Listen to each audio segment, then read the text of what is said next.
তাণ্ডব চালিয়ে রিমাল বিদায় নিলেও উপকূলে রেখে গেছে ক্ষতচিহ্ন। ঘরবাড়ি ও সহায় সম্পদ হারিয়ে দিশেহারা বাসিন্দারা। ঘুরে দাঁড়ানোর লড়াই কিভাবে শুরু করবেন তা নিয়ে রয়েছে উদ্বেগ। এদিকে তীব্র বাতাস নয়, বেশি ক্ষতি হয়েছে দীর্ঘ সময় জুড়ে চলা বৃষ্টিতে। পটুয়াখালীর কলাপাড়ার দক্ষিণ গইয়াতলা গ্রামের বাসিন্দা মাজেদা বেগম। ৫ ছেলের সবাই থাকেন আলাদা। স্বামী মারা গেছেন ২০ বছর আগে। প্রতিবেশীদের অনুগ্রহে চলে সংসার। ঘূর্ণিঝড় রিমালের তাণ্ডবে বসতঘর হারিয়ে পড়েছেন বিপাকে। আমার কোনো আছে, আমি তো বাসায় না এখন বাসটায় আছি। তাই যাই ওই মানের ঘরে নামাজ পড়ি, মানের ঘরে যাইয়ে ঘরের মধ্যে কেমনে থাকুন, তার তো কোনো কায়দা দেখিনি। শুধু মাজেদা বেগমেরই নন, এ গ্রামের আরো অন্তত ঘরবাড়ি বিধ্বস্ত হয়েছে ৫০০ জনের। গ্রামবাসী যেটি বলছেন, এই ঘরবাড়ি বিধ্বস্ত হওয়ার পাশাপাশি তাদের আরেকটি বড় দুঃখ রয়েছে আন্ধারমানিক নদীর তীর ঘেঁষায় বেড়িবাঁধটি। এ বেড়িবাঁধটি উপচিয়ে সোমবার পানি ঢুকেছে লোকালয়ে, যার কারণে নষ্ট হয়েছে ফসলের ক্ষেত। নীলগঞ্জ ইউনিয়নের গইয়াতলা, হাকিমপুর, মোস্তফাপুর সহ গ্রামের সংখ্যা অন্তত ৪০টি। চারপাশ ঘিরে আছে আন্ধারমানিক নদী। ঘূর্ণিঝড় রিমালের কারণে ক্ষতিগ্রস্ত হয়েছে বাঁধের অন্তত ৩ কিলোমিটার এলাকা। স্থানীয়রা বলছেন, এই ইউনিয়নের বাসিন্দা অন্তত ৫০,০০০। রিমালের হানায় কারো উড়ে গেছে ঘরের চালা, কেউ হারিয়েছেন ঘেরের মাছ, নষ্ট হয়েছে ক্ষেতের ফসল ও সবজি। সবজি ক্ষেতগুলা, এই ক্ষেতগুলা মনে করেন আড়ি রোপণ করছে, ওই জাহাজ দেশে বেড়া দেশে, এগুলো তো কিচ্ছু নাই, এগুলো সব শেষ। গ্রামবাসী বলছেন, গতি কম থাকলেও ঝড়টি বেশিক্ষণ স্থায়ী হওয়ায় ক্ষয়ক্ষতি বেড়েছে। রিমালের তাণ্ডবের হাত থেকে রেহাই পায়নি এখানকার কোনো পরিবার। ঘরের তো ক্ষতি হয়েছে, গাছ গাছ পরিয়ে টরিয়ে ওই দুই ঘর দুয়ারে কারেন্টের এই ছোট্ট বুট্টে সব পরিয়া চলে নিছে। ঝোড়ো বাতাস, ভারী বৃষ্টিতে বিধ্বস্ত পুরো এলাকা। মাথা গোজার ঠাই হারিয়ে দিশেহারা বেশিরভাগ পরিবার। থাকার তো মনে করেন জায়গা নাই, থাকার জন্য মনে করেন কিছুই করলে ভালো হইতো। কলাপাড়ার ১২ ইউনিয়ন ও ২ পৌরসভায় দুর্গতের সংখ্যা ৭৫,১৩০ জন। পুরোপুরি বিধ্বস্ত ১৪০টি বাড়ি আর আংশিক ক্ষতিগ্রস্ত ৬০০-র উপরে। মারা গেছেন একজন। আল আমিন হোসেন, ইন্ডিপেন্ডেন্ট নিউজ, কলাপাড়া, পটুয়াখালী। ঘূর্ণিঝড় রিমালের প্রভাবে জলোচ্ছ্বাসে খুলনার কয়রা উপজেলার ৭টি ইউনিয়নের বেশ কয়েকটি স্থানে বেড়ি বাঁধ ভেঙে অন্তত ২০টি গ্রাম প্লাবিত। পানিবন্দী হাজারো মানুষ। তৈরি হয়েছে খাবার ও সুপেয় পানির সংকট। খুলনার কয়রা উপজেলার মহেশ্বরীপুর ইউনিয়নের তেঁতুলতলা গ্রাম এটি। ঘূর্ণিঝড় রিমালের তাণ্ডবে বেড়িবাঁধ ভেঙে প্লাবিত হয় গ্রামটি। পানি এখনো নামেনি। বাড়িঘর যে গরিব মানুষজন প্রতি বছর যদি এবার ভাঙে, তাহলে বাড়িঘর তৈরি করা খুবই সমস্যা, যার কারণ হলো এই এলাকার আমরা বিশাল ক্ষতিগ্রস্ত হচ্ছে। বাঁধ হয়ে যাওয়ার পরে তারপরে পানি কল দিয়ে সরে নদীতে নেমে যাবে, আর এই পানিটা হচ্ছে আপনার জোয়ারে এখন ভর্তিছে, ভাটায় আবার সরে যাবে। পানিবন্দী হয়ে চরম দুর্ভোগে গ্রামবাসী। সবচেয়ে বেশি বিপদে নারী ও শিশুরা। নেই পর্যাপ্ত খাবার, সুপেয় পানির সংকটও তীব্র। সব জায়গায় পানির বেশি লবণাক্ত পানি, তার জন্য আমরা মিষ্টি পানি পাই না, সেজন্য পানির কষ্ট। ওইখানে ঘরের অর্ধেক সন্নিকুর মাটি সব ভিগি ভারিয়েছে, ঘরের ভিতরে থাকার কোনো আশ্রয় নেই। সেই সঙ্গে তৈরি হয়েছে গবাদি পশুর খাবারের সংকট। গবাদি পশু রাখার জায়গা পানিতে তলিয়ে যাওয়ায় বিপাকে মালিকেরা। গবাদি পশু তো এই যখন ভেঙে গেছে তখন ওর সব বুক সমান পানি উঠে গেছে, তারপর কি করি ছাগল আস্তে আস্তে বাইর করে নিয়ে গেছি। ভেঙে যাওয়ার পর থেকে পানি জমা গিয়ে বাচ্চা কাচ্চা নিয়ে খুব সমস্যা হচ্ছে। পানিরও সমস্যা, খাওয়া দাওয়ারও সমস্যা। আর এই পর্যন্ত কেউ বানতে আসে এদিকে, আর কেউ দেখাশোনা করতেও আসেনি এখনো। কয়রা উপজেলায় ঘূর্ণিঝড় রিমালের প্রভাবে ভেসে গেছে শতাধিক চিংড়ির ঘের। স্থানীয়রা বলছেন, দুর্বল হয়ে পড়ায় জোয়ারের সময় এখনো ভাঙছে বাঁধের কোনো কোনো অংশ। এক পাশে সুন্দরবন, আরেক পাশে জনবসতি।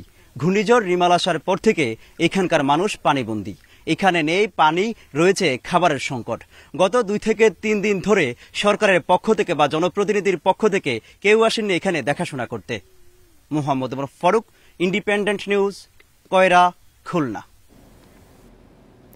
ঘূর্ণিঝড় পরবর্তী পরিস্থিতি নিয়ে আরো জানাতে নোয়াখালী থেকে যোগ দিচ্ছেন আমাদের সহকর্মী আবু নাসের। আবু নাসের, নোয়াখালীর নিঝুম দ্বীপ সবচেয়ে বেশি প্লাবনের শিকার হয়েছে, সেক্ষেত্রে এই মুহূর্তের বর্তমান পরিস্থিতি কেমন, আর সেখানকার যেসব বাসিন্দারা রয়েছে তারা কি খাবার পানি ঠিকমতো পাচ্ছেন কিনা?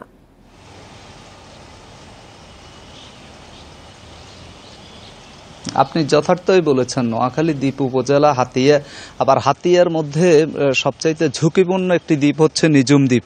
এই দ্বীপে প্রায় 40,000-এর মতো মানুষের বসতি রয়েছে।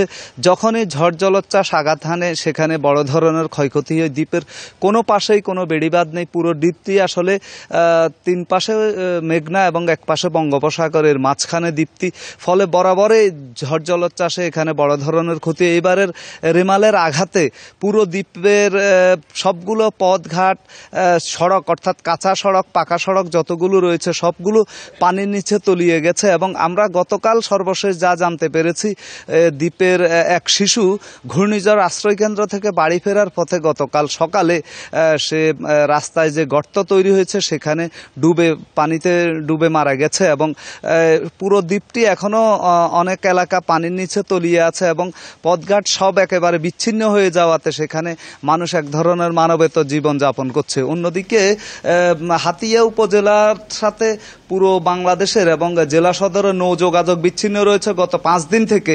ফলে ভোলার মনপুরে সহ হাতিয়ার বিভিন্ন এলাকার প্রায় কয়েক হাজার মানুষ এপারে আটকা পড়েছে এবং তাদের খাওয়া দাওয়া এবং থাকার ভীষণ কষ্ট হচ্ছে। এ হচ্ছে এখানকার সর্বশেষ। নোয়াখালী থেকে জানাচ্ছিলেন আমাদের সহকর্মী আবু নাসের। এদিকে ঘূর্ণিঝড় রিমালের তাণ্ডবে বাগেরহাটের পানগুছি ও বলেশ্বর নদীর বাঁধ ভেঙে প্লাবিত হয়েছে মোড়লগঞ্জ ও শরণখোলার বিস্তীর্ণ অঞ্চল। 3 দিনে ভেঙে যাওয়া বাঁধ সংস্কার না হওয়ায় এখনও লোকালয় পানিতে নিমজ্জিত। বাড়িঘর হারিয়ে খেয়ে না খেয়ে দিন যাপন করছেন এখানকার মানুষ। পানগুছি নদীর 410 কিলোমিটার বাঁধ ভেঙে 1.5 কিলোমিটারের বেশি বাঁধ উপচে প্লাবিত হয়েছে বাগেরহাটের মোড়লগঞ্জের বারৈখালী, বৈবনিয়া ও পঞ্চপুরন ইউনিয়নের অর্ধলক্ষাধিক মানুষ। ঘূর্ণিঝড় রিমাল আঘাতে 3 দিন পরেও বাঁধ সংস্কার শুরু হয়নি। এখনও জোয়ারের পানিতে ভাসছে বাড়িঘর, ক্ষেত খামার।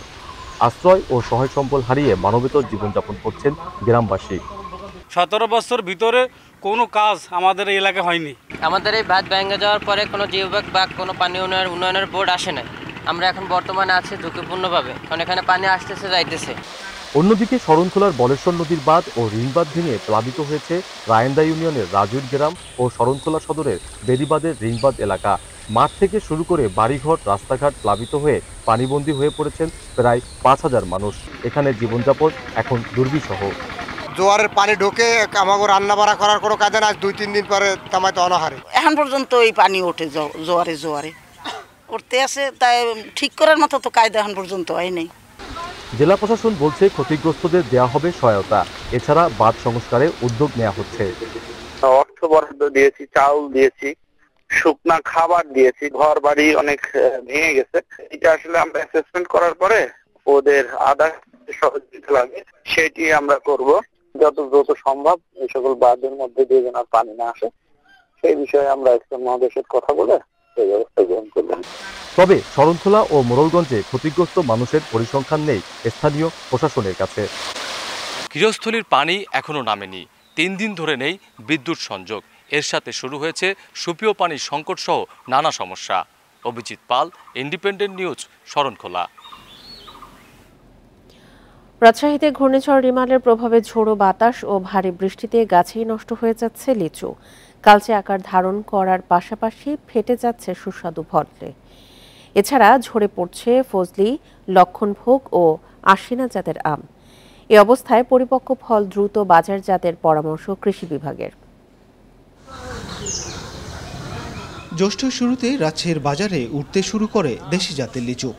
নামানোর অপেক্ষায় ছিল পূরবী, চায়না, বেদানা সহ বেশ কিছু জাত।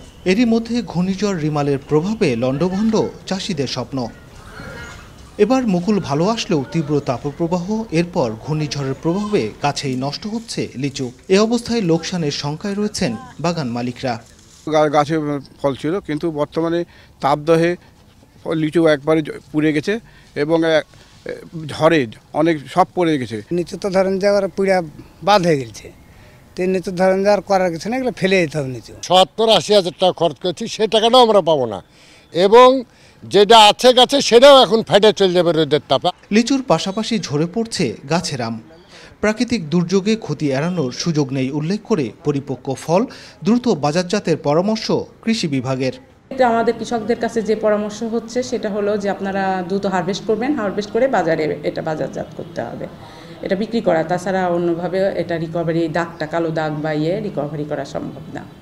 এবার রাজশাহীতে 30,800 টন লিচুর উৎপাদন লক্ষ্য এবং আমের উৎপাদন লক্ষ্যমাত্রা ধরা হয়েছে 2,60,315 টন। Mustafizur Rahman, independent news, Rajshahi. টানা বৃষ্টি আর পাহাড়ি ঢলে খাগড়াছড়ির মেরুং ও কবাখালী ইউনিয়ন ও জেলা সদরে 30টি গ্রাম প্লাবিত হয়েছে। বন্যা কবলিত দীঘিনালায় ত্রাণ সহায়তা দিচ্ছে প্রশাসন। পাহাড়ি ঢলের বিষয়ে আরও জানাতে এবার খাগড়াছড়ি থেকে যোগ দিচ্ছেন সহকর্মী সমীর মল্লিক। সমীর, এই বন্যার ফলে তো কৃষি চাষের ধানের জমি পানিতে তলিয়ে গেছে, তো কৃষকরা কি পরিমাণে ক্ষয়ক্ষতির সম্মুখীন হয়েছেন? পানিবন্দী মানুষ পর্যাপ্ত সাহায্য সহযোগিতা পাচ্ছেন কি? দেখুন, ঘূর্ণিঝড় রিমেলের প্রভাবে খাগড়াছড়িতে কিন্তু প্রায় 24 ঘন্টার বেশি টানা বর্ষণ ছিল, যে কারণে খাগড়াছড়ির নিম্নাঞ্চল সবচেয়ে যে নিচু এলাকা খাগড়াছড়ির দিঘিনালা উপজেলার মেরুং ইউনিয়নের, সেখানে সর্বশেষ আমরা যে খবরটা নিচ্ছি, গতকাল রাত পর্যন্ত অন্তত 20টি গ্রাম প্লাবিত হয়েছে। 20টি গ্রামের 16 থেকে 1700 পরিবার তারা পানিতে নিমজ্জিত ছিল।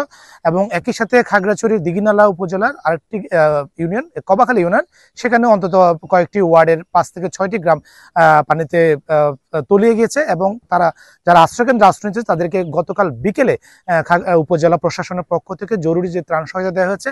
এবং মেরুং ইউনিয়নের যে সমস্ত আশ্রয় কেন্দ্রগুলোতে বন্যা কবলিত মানুষ ছিল তাদেরকে কিন্তু গরম খাবার অর্থাৎ খিচুড়ি সহ অন্যান্য যে খাবার ছিল সেটা কিন্তু রান্না করে দেওয়া হয়েছে। এবং আমরা কিছুক্ষণ আগে মেরুং ইউনিয়ন পরিষদের চেয়ারম্যান মাহমুদা বেগম লাকির সাথে কথা বলেছি। তিনি বলছেন যে আসলে এখানে এখনো আশ্রয়কেন্দ্রে মানুষ রয়েছে, তাদেরকে সকালবেলা প্রশাসনের পক্ষ থেকে আরো কিছু ত্রাণ সহায়তা দেওয়া হবে। অর্থাৎ এখন যে আসলে পানি নেমে যাওয়ার কারণে মানুষ আশ্রয়কেন্দ্র থেকে কিছুক্ষণ পরে তারা কিন্তু ঘরে ফিরতে শুরু করবে। এবং বন্যা পরবর্তী যে ক্ষয়ক্ষতিগুলো হয়েছে এবং এই যে আকস্মিক বন্যা, সেটার কারণে মানুষ কোনো রকমের প্রস্তুতি ছিল না, যে কারণে আসলে আমরা দেখেছি যে দিঘিনালা উপজেলায় বিশেষ করে যে সমস্ত বোরো ধান এখন কিন্তু আসলে কাটা শেষ হয়নি, সেই ধানগুলো বেশ কিছু ধান কিন্তু পানিতে নিমজ্জিত হয়ে গেছে, যে কারণে কৃষকদের ক্ষয়ক্ষতি হয়েছে। এবং বেশ কিছু পুকুর, অন্তত 50 থেকে 60টি পুকুরের মাছ কিন্তু বেশি গেছে, যে কারণে যারা মৎস্য চাষী তাদের ক্ষতি হয়েছে। এবং আরেকটা বিষয় আপনাকে জানিয়ে রাখি, গতকাল বন্ধ থাকার পরে সাজেক এবং খাগড়াছড়ির সাথে সড়ক যোগাযোগ, বাগাইহাট এবং মাচালঙ্গে পানিটা নেমে যাওয়ায় সড়ক যোগাযোগ চালু হয়েছে। পর্যটকরা সাজেকে যারা আটকা পড়েছে তারা খাগড়াছড়ি ফিরছে এবং একই সাথে লংগদুর সাথে খাগড়াছড়ির যে সড়ক যোগাযোগ সেটাও চালু হয়েছে। এই ছিল আসলে বন্যা পরবর্তী সবশেষ খবর। খাগড়াছড়িতে বন্যা পরবর্তী পরিস্থিতির খবর জানাচ্ছিলেন সহকর্মী সমীর মল্লিক। ঘূর্ণিঝড় রিমালের আঘাতে সুন্দরবনে এখন পর্যন্ত 39টি মৃত হরিণ উদ্ধার হয়েছে। ঝড়ে আহত 17টি হরিণকে চিকিৎসা দেওয়া হচ্ছে। এছাড়া ডুবে গেছে বনের মিঠা পানির পুকুর, ক্ষতিগ্রস্ত হয়েছে বনের ফাঁড়ির জেটি, সড়ক ও বনকর্মীদের আবাসিক ঘর। বন বিভাগের দাবি, ঝড়ে অবকাঠামোর ক্ষতি 5 কোটি টাকারও বেশি। ঘূর্ণিঝড়ে আঘাতে বিপর্যস্ত হয় পূর্ব সুন্দরবনের দুবলার চর। এখানে প্রায় 100 কিলোমিটার বেগে ঝোড়ো বাতাস তছনছ করে চারপাশ, ভেসে আসে বনের হরিণ। ঝড়ের সময় জামতলা, কটকা, করমজল, বুড়িগোয়ালিনী, কলাগাছিয়া, হলদিবুনিয়া সহ 15টি স্থান থেকে মারা যাওয়া হরিণ ও আহত হরিণ ভেসে আসে। কটকা অভয়ারণ্য কেন্দ্র থেকে আমরা মৃত হরিণ উদ্ধার করেছি এবং সেটা মাটি চাপা দিয়েছি। এছাড়া বিভিন্ন জায়গায় পানির স্রোতে ভেসে যাওয়া কিংবা আহত অবস্থায় আমরা 17টি হরিণ জীবিত উদ্ধার করেছি। পরবর্তীতে সেটি সেবা শুশ্রূষা করে বনে অবমুক্ত করেছি। 26-27 মে ঘূর্ণিঝড় রেমাল সরাসরি আঘাত হানে সুন্দরবনে, সাথে 135 মিলিমিটার ভারী বৃষ্টি। এতে পশ্চিম সুন্দরবনের কলাগাছিয়া, হলদিবুনিয়া, পুষ্পকাঠি, নটাবেকি, মান্দারবাড়িয়া বনের মিঠা পানির পুকুর প্লাবিত হয়েছে জোয়ারের নোনা পানিতে। বিপর্যস্ত হয়েছে জেটি, বনফাড়ির রাস্তা ও ঘর। ঝড়ের সময় এখানে তীব্র বাতাসে বিপর্যস্ত হয় চারপাশ। আমার অভিজ্ঞতা থেকে এইটাই মানে সর্বোচ্চ ঝড় আমি পাইছি। এখানে আমার একটা কাঠের জেঠি ছিল, জেঠিটাও ভেঙে চুরে লন্ডভন্ড হয়ে গেছে। বন বিভাগের দাবি, ঘূর্ণিঝড়ে এখন পর্যন্ত 5 কোটি টাকার অবকাঠামো ধ্বংস হয়েছে, যা দ্রুত সংস্কার প্রয়োজন। বনের অভ্যন্তরে বন বিভাগের প্রায় শতাধিক পুকুর, যেটা মিষ্টি পানির একমাত্র উৎস ছিল বনের মধ্যে, এবং বিভিন্ন বন্য প্রাণী, বনজীবী এবং বনকর্মীরা যেটা খাবারের কাজে ব্যবহার করতেন, প্রতিটি পুকুরে নোনা পানিতে নিমজ্জিত হয়ে গেছে। ফলে মাঠ পর্যায়ে এখন খাবার পানির তীব্র সংকট বিরাজ করছে। বনের হরিণ ও শূকরের মৃতদেহ উদ্ধার করা হলেও বাঘ, বানর সহ অন্য প্রাণীদের হতাহতের তথ্য নেই বন বিভাগের কাছে। সেই সাথে সুন্দরবনের পরিবেশ, গাছ ও জীববৈচিত্র্যের ক্ষয়ক্ষতি নিরূপণে অনুসন্ধান চলছে। Shahriar Anirban, independent news, Sundarban, Satkhira. ঘূর্ণিঝড়ের পরে টানা বৃষ্টিতে স্থবির দেশের ভোগ্যপণ্যের সবচেয়ে বড় পাইকারি বাজার চট্টগ্রামের খাতুনগঞ্জ। ক্রেতাশূন্য বাজারে বেচা কেনা নেই বললেই চলে। এছাড়া দফায় দফায় বৃষ্টির পানিতে নষ্ট হচ্ছে গুদামে রাখা পণ্য। ঈদের আগে এমন পরিস্থিতিতে দিশেহারা ব্যবসায়ীরা। এ যেন এক অচেনা খাতুনগঞ্জ। কুলি মজুরের হাঁক ডাক নেই ক্রেতা বিক্রেতার ব্যস্ততা। ঝুম বৃষ্টিতে অলস সময় কাটছে আড়তদার, মোকাম মালিক এবং শ্রমিকদের। কিছু পণ্যবাহী গাড়ি আসলেও বৃষ্টির কারণে পণ্য উঠানামায় দুর্ভোগে পড়েছেন তারা। সবচেয়ে বেশি বিপাকে শ্রমিক ও বিভিন্ন পচনশীল পণ্যের ব্যবসায়ীরা। বেচা কিনা নাই, এই জন্য মানে আঙ্গ কোনো কামাই রুজি নাই, আঙ্গ মানে লইতে হইতে খাইতে কষ্ট। এই আজিয়া ধরো এই যে এক সপ্তাহ পর্যন্ত পুরা ধরো এই যে আমাকে একারে অসুবিধা। একদিকে বিক্রি নেই, অন্যদিকে বৃষ্টির পানিতে গেল 4 দিন ধরে সয়লাব পুরো এলাকা। গুদামে রাখা অনেক পণ্য নষ্ট হচ্ছে পানিতে। এতে আমদানি করা পণ্য যথাসময়ে বিক্রি করা নিয়ে উদ্বিগ্ন ব্যবসায়ীরা। কোরবানি ঈদের আগে এমন পরিস্থিতিতে দিশেহারা তারা। বৃষ্টির কারণে বেচা কিনা আগে গত 2 দিন আগে যে অবস্থা ছিল তার চেয়ে অনেক কমে গেছে, 50% কম। তারপর আপনার বৃষ্টির কারণে মোকাম থেকে মাল এখানে আসতেছে না, যার কারণে এখানে যেগুলো আছে গতকালের চেয়ে আজকে 2-3 টাকা বাড়তি আছে। মাল আসছে কম, একটা বিক্রি নাই বললেই চলে। কয়েকদিন ধরে প্রচুর তো অনেক খরচে, দোকান ভাড়া উঠতেছে, এক্সট্রা বিল, কারেন্ট বিল সবগুলো উঠতেছে, কোনোটা বন্ধ নাই। সাধারণত খাতুনগঞ্জে প্রতিদিন 1200 কোটি টাকার পণ্য বেচা কেনা হয়, তবে গেল 4 দিনে তা 3 ভাগের 1 ভাগে নেমে এসেছে। অনুপম শীল, ইন্ডিপেন্ডেন্ট নিউজ, চট্টগ্রাম।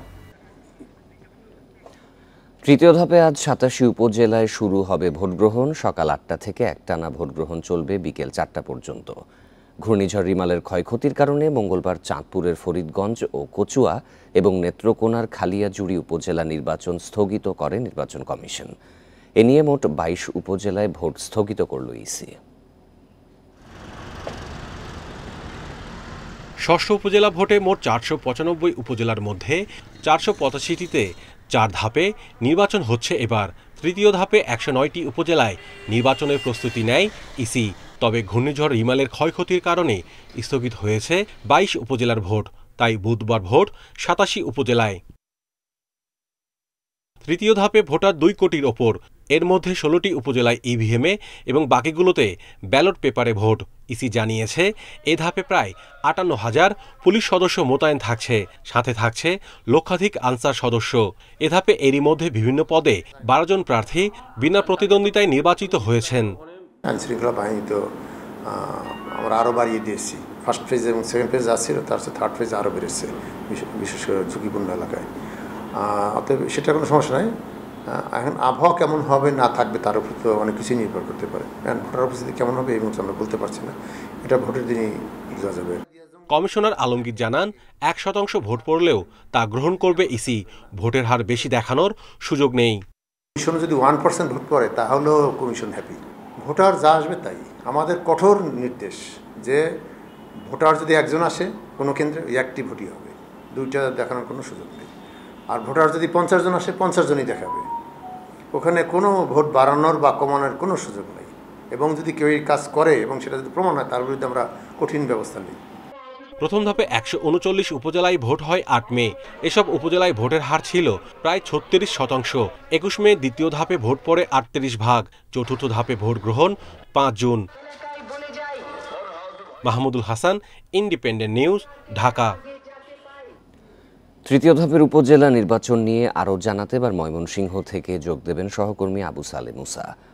মুসা, ভোটগ্রহণ তো 8টার দিকে শুরু হবে, তার আগে আপনি যে কেন্দ্রে রয়েছেন সেখানকার সার্বিক পরিস্থিতি ও ব্যবস্থাপনা কেমন দেখছেন?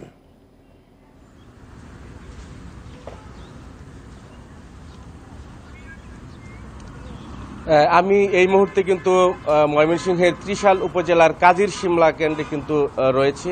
আপনি জানেন যে 8টা থেকে ভোট গ্রহণ শুরু হবে এবং ময়মনসিংহে কিন্তু আজকে 3টি উপজেলায় ভোট গ্রহণ হবে। ফুলবাড়ী নির্বিঘ্ন করার জন্য কিন্তু সব ধরনের প্রস্তুতি কিন্তু নেওয়া হয়েছে। আমি যদি আপনাকে একটু দেখাতে চাই যে ভোট গ্রহণের আগে আপনি দেখতে পাচ্ছেন যে এখানে ভোট গ্রহণের যে প্রস্তুতি সেটি কিন্তু প্রশাসনের পক্ষ থেকে নেওয়া হয়েছে। এখানে আনসার সদস্যরা রয়েছে, পুলিশের সদস্যরা রয়েছে, এছাড়া ভোট গ্রহণের সাথে যারা সংশ্লিষ্ট তারা কিন্তু এই মুহূর্তে রয়েছেন। ময়মনসিংহের 3টি উপজেলায় কিন্তু প্রায় 41 জন প্রার্থী প্রতিদ্বন্দ্বিতা করছেন। তার মধ্যে ঈশ্বরগঞ্জে চেয়ারম্যান পদে 4 জন এবং ত্রিশালে 5 জন, এছাড়াও কিন্তু ফুলবাড়িয়াতে 5 জন চেয়ারম্যান পদে প্রার্থী রয়েছেন। এছাড়া ফুলবাড়িয়াতে 22 চেয়ারম্যান পদে 6 জন, ত্রিশালে 22 চেয়ারম্যান পদে 4 জন এবং ঈশ্বরগঞ্জে 6 জন প্রার্থী রয়েছেন। মোট 41 জন প্রার্থী কিন্তু প্রতিদ্বন্দ্বিতা করছেন এবং আজকে কিন্তু এই 3টি উপজেলায় 5 লক্ষ ভোটার কিন্তু তাদের আজকে ভোটাধিকার প্রয়োগ করবেন। আমরা যেটি জেনেছি যে গত 2টি নির্বাচনে আমরা যেটি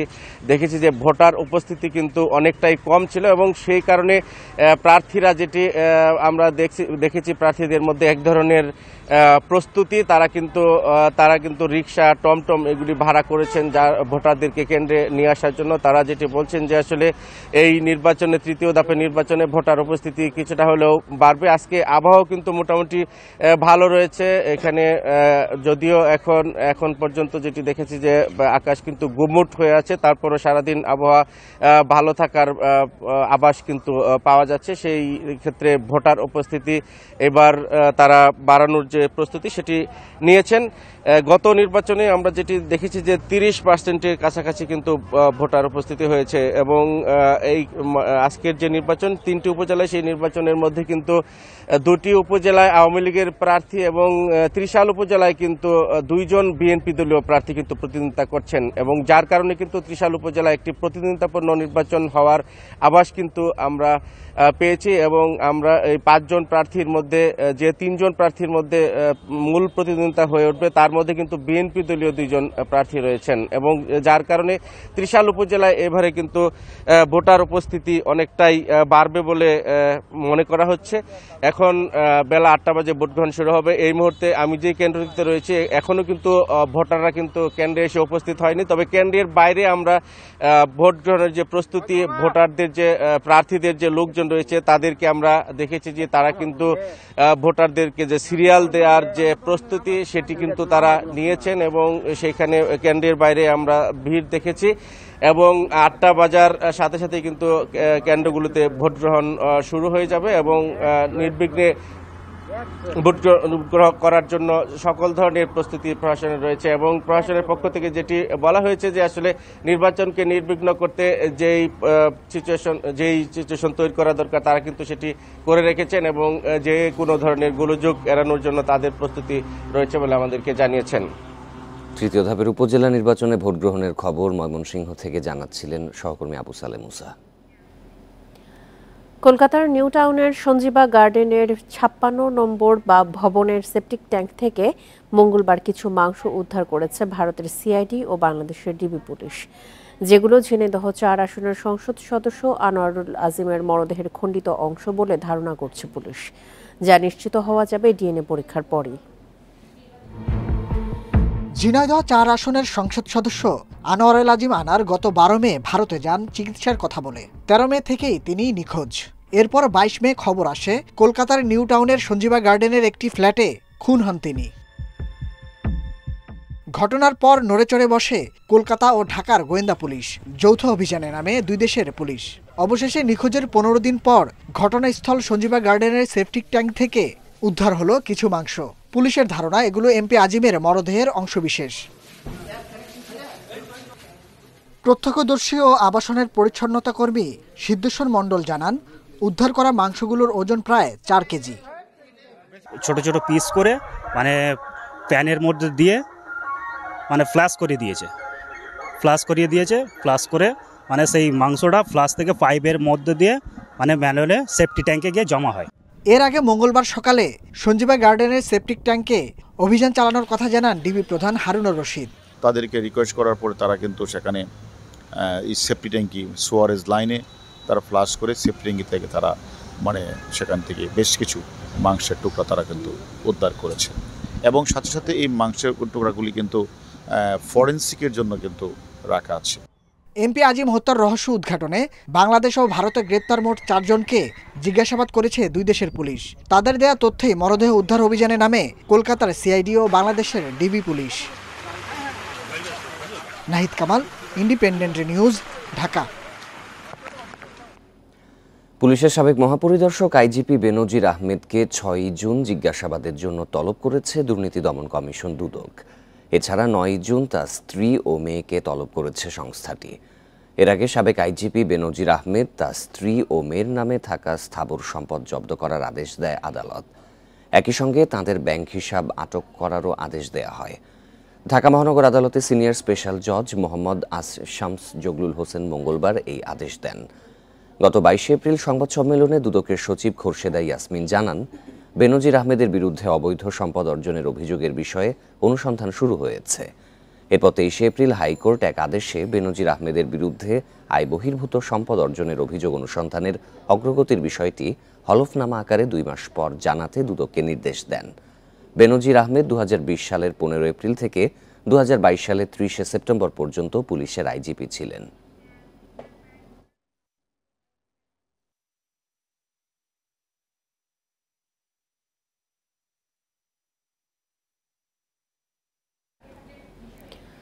সাবেক সেনাপ্রধান আজিজ আহমেদ ও সাবেক পুলিশ মহাপরিদর্শক বেনজির প্রশ্নে সরকার বিব্রত নয় বলে সাফ জানিয়েছেন আওয়ামী লীগের সাধারণ সম্পাদক ওবায়দুল কাদের। তিনি বলেন, অপরাধ অস্বীকার করে পার পাবার সুযোগ নেই। দুর্নীতির ব্যাপারে সরকার আপোষহীন। মঙ্গলবার রাজধানীর ধানমন্ডিতে সংবাদ সম্মেলনে এই কথা বলেন ওবায়দুল কাদের। রাজধানীর ধানমন্ডিতে আওয়ামী লীগের সভাপতির রাজনৈতিক কার্যালয়ে সমসাময়িক বিভিন্ন প্রসঙ্গে কথা বলতে সংবাদ সম্মেলনে আসেন আওয়ামী লীগের সাধারণ সম্পাদক ওবায়দুল কাদের। দুর্নীতির বিচার প্রসঙ্গে এক প্রশ্নের জবাবে ওবায়দুল কাদের বলেন, সাবেক পুলিশ প্রধান বেনজির আহমেদের বিরুদ্ধে তদন্ত করার পূর্ণ স্বাধীনতা দিয়েছেন প্রধানমন্ত্রী। সাবেক সেনা প্রধানও যদি অপরাধী হন তাহলে তার বিষয়ে তদন্ত করতে দুদকের বাধা নেই। প্রধানমন্ত্রী শেখ হাসিনাই এদেশে 75 পরবর্তীকালের একমাত্র রাজনীতি ক্ষমতাসীন রাজনীতিক যিনি অপরাধীকে অপরাধী হিসাবে দেখেন। দলের লোকও ক্ষমা নেই। আজিজ আহমেদ ও বেনজির আহমেদের বিষয়ে বিএনপি নেতাদের মন্তব্যের সমালোচনা করে ওবায়দুল কাদের প্রশ্ন রাখেন বিতর্কিত ব্যক্তিদের বিষয়ে বিএনপি সরকারের আমলের দৃষ্টিভঙ্গি নিয়ে। তাদের আমলে আশরাফুল হুদা আইজিপি কে করেছে তার বিচার? এ কোহিনুরের বিচার কি হয়েছে? আশরাফুল হুদা রকিবুল হুদার বিচার কি হয়েছে? তাদের আমলে তারা যেসব তাদের যে নেতারা দুর্নীতি করেছে, হাওয়া ভবনের দুর্নীতি, এগুলোর বিচার কি তারা কোনোদিন করবে? অপর এক প্রশ্নের জবাবে ওবায়দুল কাদের জানান, ঘূর্ণিঝড় কবলিত এলাকা পরিদর্শনের অংশ হিসেবে বৃহস্পতিবার পটুয়াখালী যাচ্ছেন প্রধানমন্ত্রী শেখ হাসিনা। প্রধানমন্ত্রী শাহাদাত স্বপন, ইন্ডিপেন্ডেন্ট নিউজ, ঢাকা। নরসিংদীতে ইউনিয়ন আওয়ামী লীগের সাধারণ সম্পাদক মাহবুবুল হাসানকে কুপিয়ে হত্যা করেছে দুর্বৃত্তরা। এ সময় আহত হয়েছেন আরও 2 জন। মঙ্গলবার রাত 12:15টার দিকে মেহেরপাড়া ইউনিয়নের ভগীরথপুর এলাকায় এই ঘটনা ঘটে। নিহত মাহবুবুল হাসান মেহেরপাড়া ইউনিয়ন পরিষদের সাবেক চেয়ারম্যানও ছিলেন। প্রত্যক্ষদর্শী ও নিহতের স্বজনরা জানান, মঙ্গলবার রাতে ইউনিয়ন আওয়ামী লীগের কার্যালয় থেকে 8 থেকে 10 জন দলীয় নেতাকর্মীকে সঙ্গে নিয়ে বাসায় ফিরছিলেন মাহবুবুল হাসান। পথে কয়েকজন অস্ত্রধারী দুর্বৃত্ত মাহবুব হাসানের ওপর হামলা করে। এ সময় আহত হন 3 জন। তাদের উদ্ধার করে সদর হাসপাতালে নেওয়া হলে চিকিৎসক চেয়ারম্যান মাহবুবুল হাসানকে মৃত ঘোষণা করেন। আহত 2 জনকে ঢাকা মেডিকেলে পাঠানো হয়। রাজনৈতিক বিরোধের জেরে পরিকল্পিতভাবে এই হত্যার ঘটনা ঘটে বলে দাবি কর্মী সমর্থক ও স্বজনদের। সংবাদ পাওয়ার পরে তাৎক্ষণিকভাবে আমি হাসপাতালে এসেছি। আসার পরে 2 জনকে ঢাকা রেফার করা হয়েছে, আর সাবেক চেয়ারম্যান মাহবুব চেয়ারম্যানকে মৃত ঘোষণা করা হয়েছে। অবশ্যই আইনগত ব্যবস্থা নেওয়া হবে, আর সকল সংস্থাই কাজ করছে। রাজশাহীতে বঙ্গবন্ধুর ম্যুরাল নির্মাণের কাজ বন্ধ করে দিয়েছে চাঁদাবাজরা। অভিযুক্তদের 7 দিনের মধ্যে আটক করার নির্দেশ দিয়েছে আদালত। ভবিষ্যতে আর কোনো সন্ত্রাসী যাতে এই সাহস না দেখায় সেজন্য কঠোর হওয়ার হুঁশিয়ারি দিয়েছেন বিচারপতিরা। মঙ্গলবার বিচারপতি মোহাম্মদ সেলিম ও বিচারপতি শাহেদ নুরুদ্দিনের হাইকোর্ট বেঞ্চ স্বপ্রণোদিত হয়ে এই আদেশ দেন। রাজশাহী পানি উন্নয়ন বোর্ডে নির্মাণ করা হচ্ছে বঙ্গবন্ধু ও জাতীয় চার নেতার মুরাল। সম্প্রতি সেই কাজের জন্য 10 লাখ টাকা চাঁদা দাবি করে কাজ বন্ধ করে দেয় সন্ত্রাসীরা। মঙ্গলবার গণমাধ্যমে প্রকাশিত খবরটি হাইকোর্টের নজরে আনেন 2 আইনজীবী। আদালতকে তারা জানান, রোববার 20-25 জনের একদল যুবক মুরাল নির্মাণের কাজ বন্ধ করে দেয়। পরের দিনই রাজশাহীর বোয়ালিয়া থানায় জিডি করে পানি উন্নয়ন বোর্ড। শুনানি শেষে 7 দিনের মধ্যে চাঁদাবাজদের গ্রেপ্তার করতে আইজিপি ও রাজশাহী পুলিশ কমিশনারকে নির্দেশ দেয় আদালত। মুরাল নির্মাণে যে সকল সন্ত্রাসীগণ বাধা দিয়েছে, এই সকল অপরাধীদের বিরুদ্ধে কেন আইনানুগ ব্যবস্থা গ্রহণ করে উপযুক্ত শাস্তি প্রদান করা হবে না, এই মর্মে স্বপ্রণোদিত রুল জারি করেছেন এবং এর সঙ্গে 7 দিনের মধ্যে তাদের বিরুদ্ধে আইনানুগ ব্যবস্থা গ্রহণ করে মহামান্য হাইকোর্ট বিভাগের এই সংশ্লিষ্ট বেঞ্চে প্রতিবেদন দাখিল করার জন্য নির্দেশ দিয়েছেন। ভবিষ্যতে আর কেউ যাতে এমন সাহস না পান সেজন্য কঠোর হওয়ার আদেশ দিয়েছেন আদালত। বাংলাদেশের উন্নয়নের জন্য অত্যন্ত গুরুত্বপূর্ণ সেসব কাজগুলোও এই চাঁদাবাজির কারণে বন্ধ হয়ে গেছে। এগুলা কোনোভাবে করতে দেওয়া যায় না, এ সংক্রান্ত আদালত অবজারভেশন দিয়েছে এবং আদালত কথা বলেছে ইতিপূর্বে যা হয়েছে এখন থেকে এমন কোনো নিউজ হলে আমার কোর্ট তার বিরুদ্ধে আইনগত ব্যবস্থা নেবেন। জানা গেছে যারা চাঁদা দাবি করেছেন তারা রাজনৈতিক দলের কর্মী। Zahidul Bashar, independent news, Dhaka. 37 বছর ধরে জাতিসংঘের শান্তিরক্ষা মিশনে অংশ নিচ্ছে বাংলাদেশ, ভূমিকা রাখছে বিশ্বের শান্তি রক্ষায়। সাবেক সেনা কর্মকর্তাদের দাবি, তারই স্বীকৃতি হিসেবে শান্তিরক্ষা মিশনে এদেশের সদস্য বাড়ছে। বলছেন 3 ধাপে যাচাই বাছাই করে পাঠানো হয় তাদের। বিবেচনা করা হয় দক্ষতা, পেশাদারিত্ব ও মানবিক গুণাবলী। 1988 সাল থেকে জাতিসংঘের শান্তিরক্ষা মিশনে কাজ করছে বাংলাদেশ। দক্ষতা ও সুনামের সঙ্গে সেবা দিচ্ছে বিশ্বের 43টি দেশে। 2023 সাল পর্যন্ত প্রায় 2 লাখ বাংলাদেশি শান্তিরক্ষী হিসেবে দায়িত্ব পালন করেছেন। শান্তি রক্ষায় জীবন উৎসর্গ করেছেন 168 জন, আহত হয়েছেন 266 জন। শান্তিরক্ষী পাঠানোর তালিকায় প্রথম সারিতে রয়েছে বাংলাদেশ। আমাদের পেশাদারিত্বের কারণেই কিন্তু সিয়েরা লিওনে বাংলাকে তাদের সেকেন্ড ল্যাঙ্গুয়েজ হিসাবে নিয়েছে এবং সিয়েরা লিওনে এখনো Sierra Leone Bangladesh friendship school অনেকগুলো আছে। ইউএনএ এমনও দেশ আছে যেখানে বাংলাদেশ কন্টিনজেন্ট যখন মার্চ করে, মুভ করে, তখন দে ওয়েলকাম, আর অন্য দেশের কন্টিনজেন্ট গেলে তখন ঢিল মারে, প্রতিবাদ করে। বর্তমানে বাংলাদেশের সশস্ত্র ও পুলিশ বাহিনীর প্রায় 6000 সদস্য শান্তিরক্ষা মিশনে রয়েছেন। সাবেক সেনা কর্মকর্তারা জানান, কঠিন পরীক্ষার মাধ্যমে তাদের বাছাই করা হয় এবং মিশনে পাঠানো হয় মেধাবীদেরই। 3 ধরনের ক্রস চেক করা হয় before taking anybody to even peacekeeping mission. Generalise যে ক্রাইটেরিয়া, এটা তো পাস করতেই হবে। ইন এডিশন টু দ্যাট আরও ইউএনের বেশ কিছু ক্রাইটেরিয়া দেয়া থাকে, সেই ক্রাইটেরিয়াতেও উত্তীর্ণ হতে হয়। শুধুমাত্র বাংলাদেশ সিলেক্ট করলেই হয় না, ইভেন অনেক অ্যাপয়েন্টমেন্টের ক্ষেত্রে কম্পিট করতে হয় পৃথিবীর অন্যান্য সকল সেনাবাহিনী অথবা তাদের অফিসারদের সাথে। বিশেষজ্ঞরা বলছেন, বাংলাদেশের শান্তিরক্ষীরা যে সুনাম অর্জন করেছে তা কেউ ম্লান করতে পারবে না। নাফিজুদ্দৌলা, ইন্ডিপেন্ডেন্ট নিউজ, ঢাকা। দিনাজপুরে ধান কাটা মাড়াইয়ে কম্বাইন্ড হারভেস্টার মেশিন কৃষকদের গলার কাঁটা হয়েছে। বারবার মেশিন নষ্ট হওয়ায় সময়মতো ধান কাটতে না পারায় এবং সরবরাহকারী প্রতিষ্ঠানের অসহযোগিতায় বিপাকে পড়েছেন তারা, হচ্ছেন ক্ষতিগ্রস্ত। এ বিষয়ে পাওয়া অভিযোগ তদন্ত করে ব্যবস্থা নেওয়ার আশ্বাস দিয়েছে কৃষি বিভাগ। প্রতি বছরই শ্রমিক সংকটে ধান কাটা মাড়াই নিয়ে দুর্ভোগে পড়েন দিনাজপুরের কৃষক। এই সংকট দূর করতে এবং সময় ও খরচ বাঁচাতে ভর্তুকি দিয়ে কৃষককে কম্বাইন্ড হারভেস্টার দেয় কৃষি বিভাগ। শুরুতে সুবিধা পেলেও যন্ত্রটি নিয়ে বিপাকে পড়েছেন কৃষক।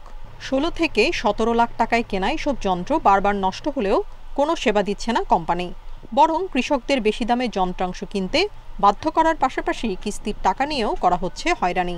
কোনো পাঁচপাতি পাওয়া যায় না, আর যদি পাওয়া যায় যেটার দাম হলে 400 টাকা, যার দাম হচ্ছে 5000। একটা খারাপ হয় একটা ভালো করে, একটা খারাপ হয়, এইভাবে মানে আজও চলতেছে গাড়িটা, কিন্তু এভাবে এটা চলে কেউ লাভবান হতে পারবে না। এই গাড়ি দুইটা গাড়ি আমাদের উঠাই নিয়ে গেল, কিস্তি দিতে পারিনি, কিস্তিতে তো নেওয়া ছিল আমাদের গাড়ির টাকা দিতে পারিনি। কৃষকদের এসব অভিযোগ অস্বীকার করেছে হারভেস্টার মেশিন সরবরাহকারী প্রতিষ্ঠান, দেখাচ্ছেন নানা অজুহাত। পার্টস নিয়ে আসতে হয়তো সময় লাগে, কাস্টমারের প্রয়োজন এখন, এটা আসতেছে 2 দিন পরে বা 3 দিন পরে, এই জন্য কিছু কারণে আমাদের সার্ভিসটা লেন্জি হয় আর কি। কৃষকদের ভোগান্তির বিষয়ে তদন্ত করে ব্যবস্থা নেওয়ার আশ্বাস দিয়েছেন কৃষি কর্মকর্তা।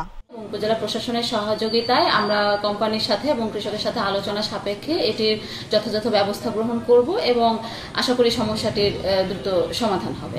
গত 4 বছরে জেলায় 500 কম্বাইন্ডার হারভেস্টার কিনেছেন কৃষকরা, যার মধ্যে শতাধিকই পড়ে আছে বিকল হয়ে। Independent News. অসচ্ছল মুক্তিযোদ্ধা যাদের জায়গা আছে কিন্তু বাড়ি তৈরির সামর্থ্য নেই, তাদের এই সমস্যা সমাধানে বীর নিবাস নামের বাড়ি তৈরির প্রকল্প নেওয়া হয়। এজন্য 732 বর্গফুট জায়গায় ঘর তৈরিতে সরকারি বরাদ্দ 14 লাখ টাকা। প্রধানমন্ত্রীর অগ্রাধিকার প্রকল্প হলেও নীলফামারীর ডিমলায় তা ভেস্তে যেতে বসেছে কর্মকর্তাদের উদাসীনতায়। প্রধানমন্ত্রীর অগ্রাধিকার এই প্রকল্প বীরনিবাস নিয়ে স্বপ্ন দেখেন নীলফামারীর ডিমলা উপজেলার 32 মুক্তিযোদ্ধা ও তাদের পরিবার, কিন্তু ঠিকাদারের অনিয়ম আর কর্মকর্তাদের উদাসীনতায় নানা প্রশ্নের মুখে এই উদ্যোগ। বাড়ি যে পাইলাম, বাড়ি পাইতে কোনো লাভ নাই, বাড়িতে ঘর দিয়ে জল পড়তেছে, কোনো বিম নাই, কোনো রড নাই, ঘরের বানো এটার বানো খুব খারাপ, আর ঘর দিয়ে এখন পানি পড়তেছে, পানি একদম চয়ে পড়তেছে। ভবন নির্মাণে নিম্নমানের সামগ্রী ব্যবহার করায় হস্তান্তরের আগেই ধরেছে ফাটল, আবারও কোথাও কাজ শেষ না করেই চলে গেছে ঠিকাদার। 2.5 বছর আগে থেকে হয়েছে ওই কাজটা, ওইখান থেকে কাজটা বন্ধ হয়ে আছে, কাজটা খুবই নিম্নমানের কাজ। রড দিছে কি দেয় নাই, আমাদেরকে দেখায়ও নাই, ছাদ ঢালাই করছে, দরজা জানলা তো ভাঙি যাচ্ছে, ওরা লাগিয়ে দিছে যেমন ওইরকমই আছে, কিন্তু দরজা ভাঙি পড়ে যাচ্ছে। এসব অনিয়মের অভিযোগ করতে গিয়েও অনেকেই পড়েছেন কর্মকর্তাদের রোষানলে। জড়িতদের শাস্তির দাবি জানিয়েছেন মুক্তিযোদ্ধারা। এর সাথে যারা জড়িত তাদেরকে আইনের আওতায় এনে তদন্ত করে দৃষ্টান্তমূলক ব্যবস্থা গ্রহণ করার জন্য সরকার নিকট জোর দাবি জানাচ্ছি। ঠিকাদারি প্রতিষ্ঠান বা প্রকল্প বাস্তবায়ন কর্মকর্তা কথা বলতে রাজি হননি, তবে এই প্রকল্পের সভাপতি উপজেলা নির্বাহী কর্মকর্তা জানিয়েছেন ভিন্ন কথা। যেগুলো এখনই অভিযোগ করা হচ্ছে সেগুলো আমরা ঠিকাদারের মাধ্যমে সংশোধন করে দিচ্ছি, আর যেগুলো আল্লাহ মাফ করুক ভবিষ্যতে আরও আসবে সেগুলো ঠিকাদার অবশ্যই সংশোধন করে ফাইনালি ঘরগুলো হস্তান্তর হবে। সরকারি অর্থে অপচয় বন্ধ এবং বীর মুক্তিযোদ্ধাদের অসম্মানকারীদের বিরুদ্ধে শাস্তিমূলক ব্যবস্থা নেওয়ার দাবি জানিয়েছেন ভুক্তভোগীরা। Mahmud Al Hasan, independent news, Nilphamari. ঘূর্ণিঝড় রিমানের তাণ্ডবে ভারতের মিজোরাম, আসাম, নাগাল্যান্ড ও মেঘালয়ে অন্তত 22 জনের মৃত্যু হয়েছে। মঙ্গলবার এই তথ্য দিয়েছে ভারতীয় গণমাধ্যম ইন্ডিয়া এক্সপ্রেস। এতে বলা হয়েছে নিহতদের মধ্যে 12 জনই মারা গেছে মিজোরামের আইজল শহরের কাছে পাথর খনি ধসের ঘটনায়। এখনও 7 জন নিখোঁজ রয়েছে। এতে শোক জানান ভারতের প্রেসিডেন্ট দ্রৌপদী মুর্মু। সেই সাথে মৃতদের পরিবারের জন্য 4 লাখ রুপি ক্ষতিপূরণের ঘোষণা দিয়েছে মিজোরাম সরকার। দুর্যোগের কারণে স্কুল, আর্থিক প্রতিষ্ঠান ও সরকারি অফিস বন্ধের নির্দেশ দেওয়া হয়েছে। এদিকে আসামের গুয়াহাটিতে গাছ পড়ে 19 বছরের কিশোরের মৃত্যু হয়েছে। ভারী বৃষ্টির কারণে উত্তর পূর্ব ভারতের বিভিন্ন জায়গায় ভূমিধসের ঘটনা ঘটেছে। গাছপালা ও বৈদ্যুতিক খুঁটি উপড়ে গেছে। বিদ্যুৎ বিচ্ছিন্ন বহু পরিবার। আর এই ছিল এখনকার মতো ইন্ডিপেন্ডেন্ট সংবাদে। আরো বিস্তারিত জানতে চোখ রাখুন ফেসবুক, ইউটিউব এবং এক্সে। ধন্যবাদ সবাইকে।